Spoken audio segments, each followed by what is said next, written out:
Assalamualaikum warahmatullahi wabarakatuh. Innal hamdalillah nahmaduhu wa nasta'inuhu wa nastaghfiruh wa na'udzu billahi min syururi anfusina wa min sayyiati a'malina. May yahdihillahu fala mudilla lahu wa may yudlil fala hadiya lahu. La haula wa la quwwata illa billahil aliyyil azim. Amma ba'd.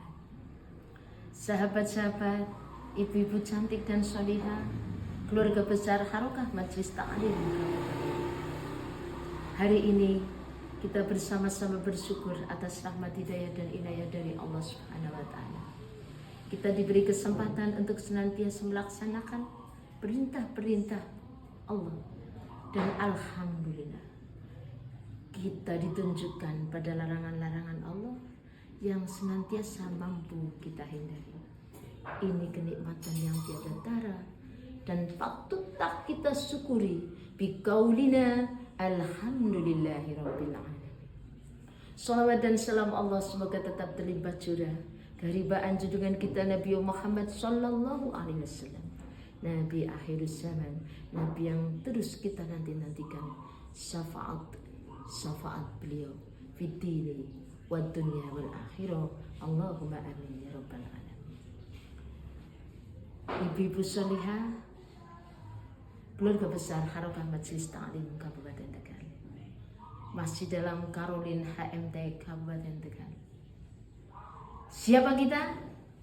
HMT, Harokah Majelis Ta'lim. Harokah Majelis Ta'lim mencerdaskan, mendamaikan, dan mensejahterakan. Alhamdulillah.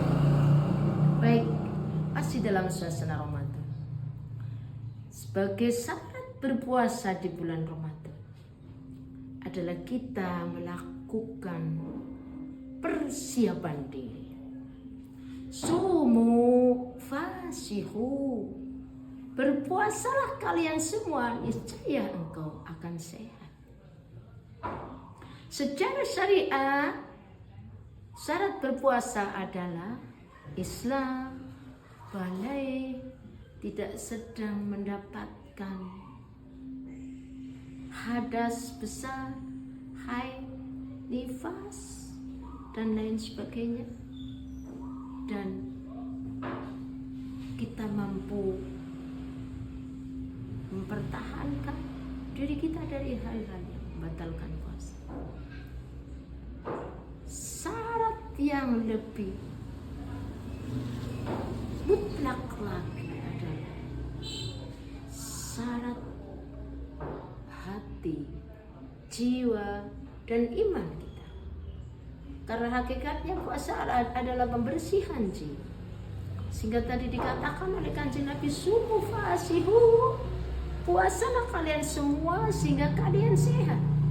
Kesehatan dalam hal ini bukan hanya fisik belaka, namun kesehatan jiwa, kesehatan hati, kesehatan mental, dan iman kita.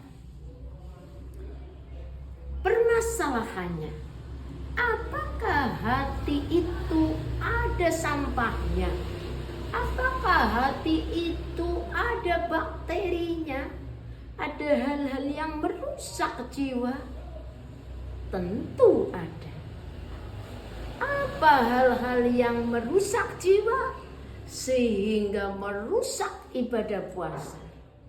Yang pertama, hati ini seringkali dikotori perbuatan syirik, menyekutukan Allah, menganggap ada kekuatan lain selain kekuatan Allah,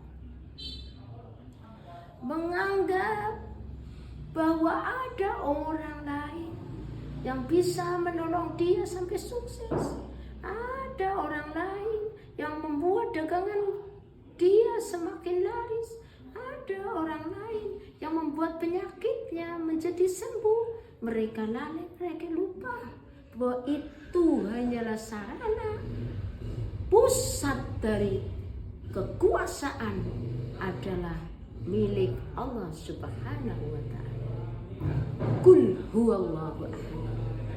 Allah hanya satu. Allahus samad. Allah tempat kita bergantung. Sehingga jangan gantungkan diri ini kepada makhluk, apalagi dengan manusia. Alam taro anna Allah sakhkhara lakum ma fis samawati wa ma fil ard wa asbahu alaikum ni'amahu zahiratan wa batinah wa minan nasi ma yujadilu fillahi bighairi ilmin wala hudan wala kitabim munir. Tidakkah kamu perhatikan bahwa Allah telah menundukkan apa yang ada di langit dan apa yang ada di bumi untukmu semua. Dia menyempurnakan nikmatnya yang lahir maupun yang batin untuk kamu semua. Akan tetapi di antara mereka ada yang membantah keesaan Allah tanpa dasar ilmu, tanpa dasar petunjuk, bahkan tanpa dasar kitab suci. Untuk itulah sebelum puasa ini menjelang, mari kita bersihkan hati ini, jiwa ini, keimanan ini dengan hanya bertuhankan Allah, kekuatan hanya milik Allah, bergantung hanya kepada Allah. Makhluk menyesatkan, makhluk mengecewakan. Makhluk orang tua, makhluk yang bernama manusia, baik yang berupa orang tua, kita berharap warisannya buat kita semua. Ternyata ada permasalahan-permasalahan yang lain. Ternyata kita tidak bisa dapat warisan dari suami. Kita berharap mendapatkan banyak dari suami. Ternyata banyak permasalahan-permasalahan yang dihadapi suami. Kita tidak dapat apa-apa. Kita berharap dari orang lain yang akan membantu kita. Tapi nyatanya kita tidak dapat dibantu orang lain. Sehingga menangislah kepada Allah, bersimpuhlah kepada Allah. Watulamu kurmaring Gusti Allah. Yang kedua, penyakit hati adalah, sampahnya hati adalah sombong. Wala tusair khataka linnas wala tamshi fil ardi marah. Jangan sampai kalian semua berjalan di muka bumi dengan corak, dengan angkuh. Karena apa? Yang patut menyandang keangkuhan hanya Allah. Jangan sampai kita manusia mengadopsi sifat angkuh, karena sifat angkuh hanya milik Allah. Ketika angkuh kita pertahankan dalam diri dan jiwa kita, maka yang terjadi adalah kesombongan, menganggap orang lain tidak apa-apanya, menganggap orang lain semua rendah, diremehkan. Hanya diri kita yang paling hebat, hanya diri kita yang paling pintar, hanya diri kita yang paling berkuasa, hanya diri kita yang memiliki semuanya. La tabakhadu wala tahasadu wala tadabaru wa kunu ibadallahi ihwan. Jangan kalian saling benci, jangan kalian saling dengki, jangan kalian saling membelakang. Wa kunu, dan jadilah kalian ibadallah, ya hamba Allah, ihwana, yang bersahabat. Wala yuhillu lil muslim, dan tidak halal atas kamu kepada orang muslim ayajuru ahohu fauqa salasa ayyam. Ketika kalian dengan teman kalian, dengan saudara kalian, salasa ayyam, sampai 3 hari, la yajuru, saling membenci, tidak saling sapa. Na'udzubillah, summa na'udzubillah. Sallallahu Rabbuna ala nuril mubin Ahmad al-Mustafa Sayyidil Mursalin Sayyidil Mursalin.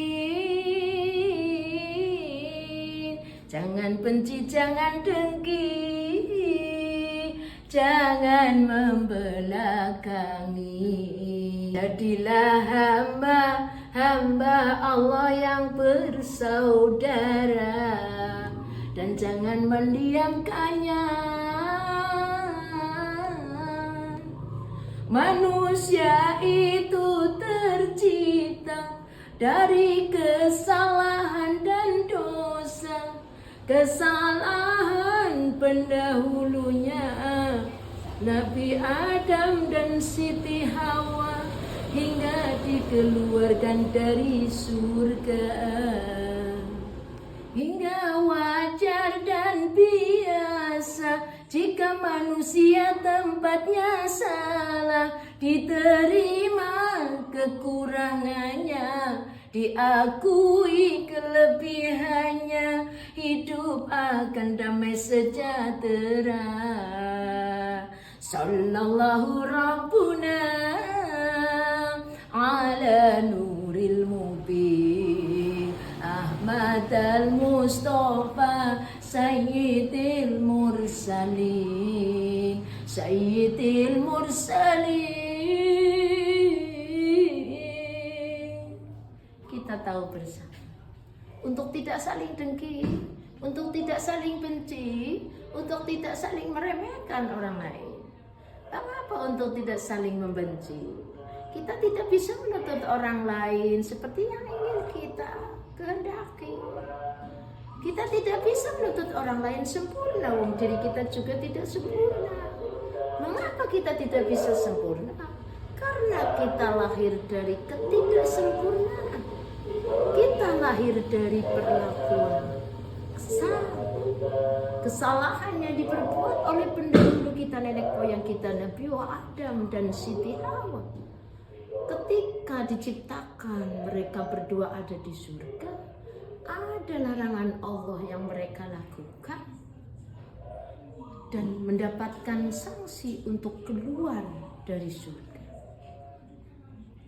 Mengapa mereka sampai pada melaksanakan sesuatu yang menjadi larangan? Iblis ketika dia tidak mau sujud dengan Adam, maka divonis keluar dari neraka.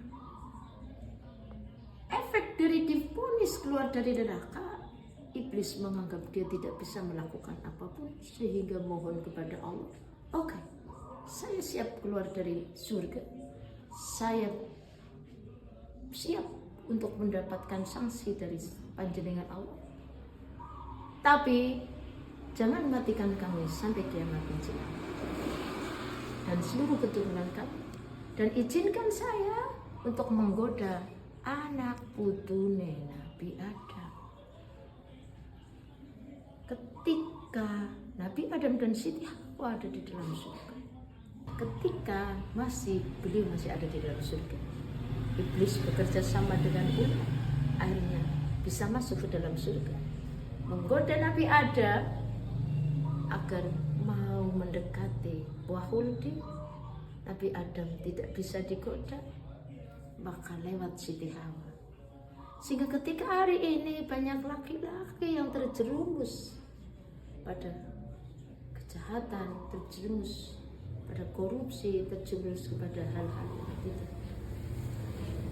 diperbolehkan, bukan tidak mungkin dipengaruhi oleh istrinya. Kemudian dikeluarkanlah Nabi Adam dan Siti Hawa dari surga. Artinya apa? Kita terlahir dari sebuah kesalahan. Jangan tuntut orang lain sempurna. Kita sendiri tidak bisa sempurna.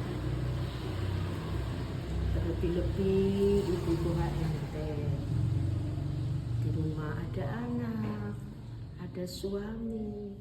Bagaimana kita bisa membangun rumah tangga itu menjadi baik?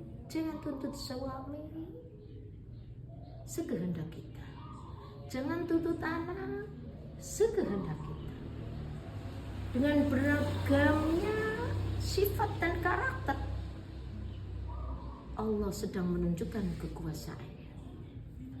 Sehingga ayo berbaik-baiklah, terlebih di bulan Ramadan, kita untuk bisa menjaga amarah, jangan sampai tidak terkendali.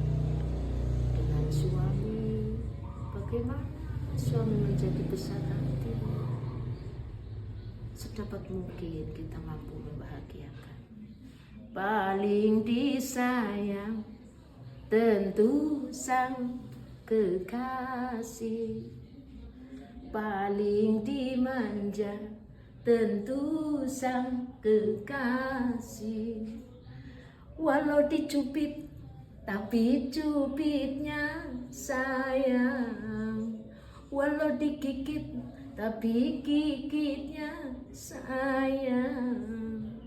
Hanya untian kata yang kita sampaikan lewat nyanyian membuat keluarga menjadi harmonis, membuat semua berjalan seimbang, saling menyayangi, saling mengasihi.